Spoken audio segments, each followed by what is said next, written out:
ఏపీలో ఆరోగ్యశ్రీ పథకం చుట్టూ రాజకీయాలు నడుస్తున్నాయి. కేంద్ర మంత్రి పెమ్మసాని చేసిన ప్రకటనే దీనికి కారణమైంది. అయితే పెమ్మసాని దీనికి ఘాటుగా కౌంటర్ ఇస్తున్నారు.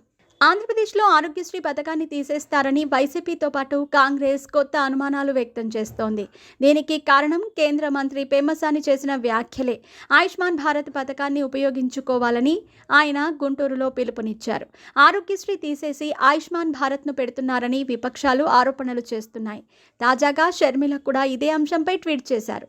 ఆరోగ్యశ్రీ పథకం అమలుపై కేంద్ర సహాయ మంత్రి పెమ్మసాని చంద్రశేఖర్ చేసిన వ్యాఖ్యలు అనుమానాలు కలిగిస్తున్నాయని, ప్రతి ఒక్కరూ ఆయుష్మాన్ భారత్ కార్డులు తీసుకోవాలని పెమ్మసాని అంటున్నారని అంటే ఇక ఆరోగ్యశ్రీ లేనట్టేనా అని షర్మిల అనుమానం వ్యక్తం చేశారు.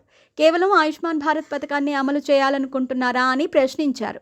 ఆయుష్మాన్ భారత్ కింద కేంద్రం ఇచ్చే 5 లక్షలతోనే సరిపెడితే మరి రాష్ట్రం ఇచ్చేది ఏమీ లేదా? ఆరోగ్యశ్రీ కింద ఇక వైద్యం ఉండదని చెప్పకనే చెబుతున్నారా అని షర్మిల ప్రశ్నించారు. ఏపీలో అధికారంలో ఉన్న కూటమి ప్రభుత్వం ఆరోగ్యశ్రీ పథకంపై వెంటనే స్పష్టత ఇవ్వాలని డిమాండ్ చేశారు. షర్మిల ట్వీట్కు కేంద్ర మంత్రి పెమ్మసాని చంద్రశేఖర్ కూడా స్పందించారు.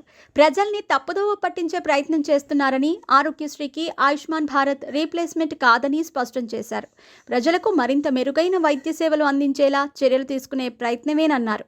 ఎన్డీఏ ప్రభుత్వం విజన్ ఏంటో ప్రజలకు అర్థమవుతుందన్నారు. కాంగ్రెస్ చేస్తున్న రాజకీయ ప్రేరేపిత తప్పుడు ప్రచారాలను ప్రజలు నమ్మరన్నారు. పెమ్మసాని వివరణతో ఏపీలో ఆరోగ్యశ్రీకి కూడా ఢోకా లేదని స్పష్టమైందని అంటున్నారు.